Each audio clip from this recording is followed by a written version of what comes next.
गांव की उस ठिठुरती सर्द रात में, जहां पड़ोस के घरों से बच्चों के हंसने की आवाजें आ रही थीं, वहीं रामलाल के घर में मौत जैसा सन्नाटा पसरा था।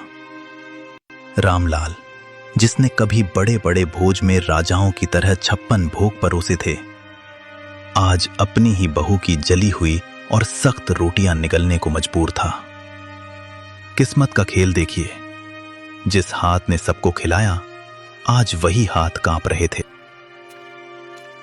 थाली को पैर से जमीन पर घसीटते हुए, लो निगल लो इसे। सारा दिन खटिया तोड़ते हो, कम से कम ये जली रोटियां तो खा ही सकते हो।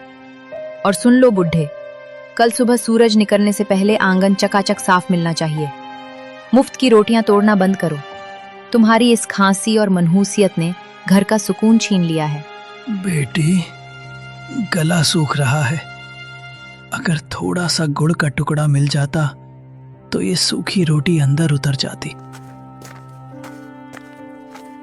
गुड़ चाहिए इन्हें? अरे अपनी औकात देखिए।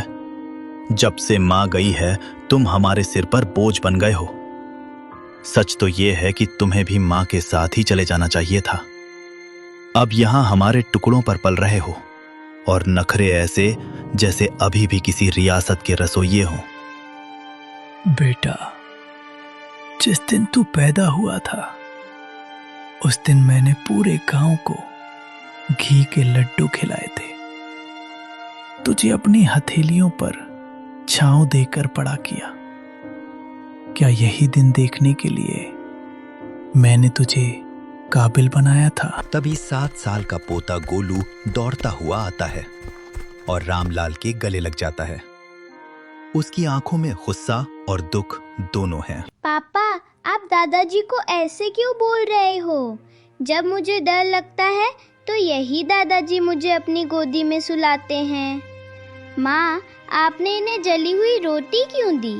क्या आप मुझे भी बड़े होकर ऐसी ही रोटी दोगी? चुप कर गोलू, तू नहीं जानता, ये बूढ़े लोग सिर्फ परेशानी बढ़ाते हैं। जा अपने कमरे में। नहीं जाऊंगा। पापा, दादाजी बोझ नहीं है, ये तो हमारे घर का आशीर्वाद है।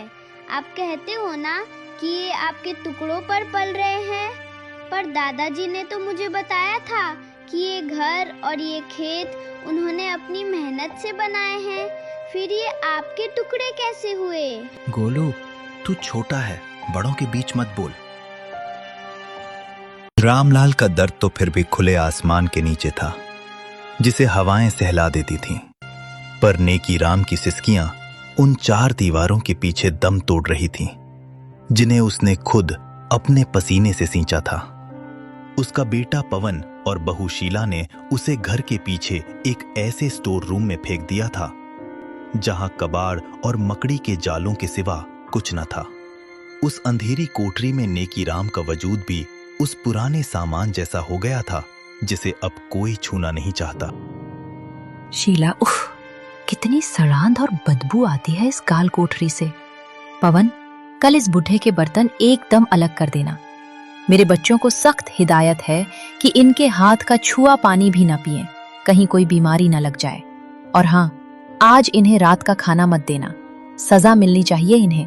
आज गलती से इन्होंने दीवान खाने के सोफे पर हाथ रख दिया था, सारा सोफा गंदा कर दिया। बेरहमी से कमरे के अंदर झांकते हुए, बिल्कुल सही कह रही हो शीला। पिताजी, आपकी वो पुरानी डायरी और वो टूटा हुआ चश्मा मैंने आज सुबह ही कूड़े के ढेर में फेंक दिया है। अब आपको पढ़ने लिखने की क्या जरूरत? आप बस इस अंधेरे कोने में पड़े रहिए और अपनी मौत का इंतजार कीजिए। हमारी जिंदगी में दखल देना बंद कर दो। बेटा पवन, अपनी जवानी की एक एक पाई जोड़कर मैंने ये आलीशान घर बनाया था, ताकि तू और तेरे बच्चे सुकून से रह सकें। आज उसी घर का एक कोना मुझे नसीब नहीं। आज मुझे ही तू कूड़ा कह रहा है। जिस चश्मे से मैं तुझे पढ़ते हुए देखता था, उसे ही फेंक दिया। तभी नेकीराम की 6 साल की पोती पिंकी चुपके से कमरे में दाखिल होती है। उसके हाथ में एक छोटी सी पानी की बोतल और अपनी टिफिन से बची